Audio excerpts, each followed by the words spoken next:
Nakaligtas si Doc Javier sa patay sa kanya ni Moira.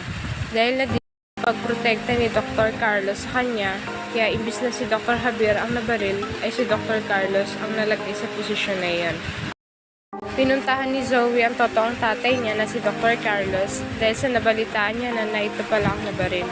Nabutan niya si Harry hihintay sa labas ng room kung saan nagpapagaling ang daddy niya. Dinamayan niya ito dahil nakita niya ito na sobrang nasasaktan sa nangyari sa kanyang daddy.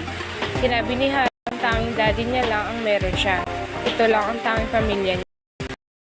Para gumaan ang loob ni Harry, sinabi ni Zoe na pwede siya maging pamilya nito. Pwede din siya maging ate nito. Sinundan ni Moira si Zoe, hindi niya gusto makipag-usap ito sa kapatid niya, pero siya magawa dito dahil galit ito sa kanya. Si Josa naman ay nagtungo sa Eastridge para puntahan si Anne dahil nais din ito makita ang inaanak niya. Sakto naman na naroon na si Annalyn malapit sa pinagtatanungan niya.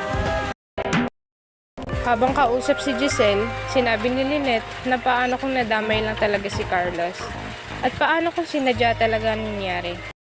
Narinig naman ni Lynette si Moira na may kausap sa phone. Binanggit niya na tama na dahil si Carlos na walang kinalaman damay. Matapang na kinompronta ni Lynette si Moira sa narinig niya na pati si Carlos na walang kinalaman ay nadamay.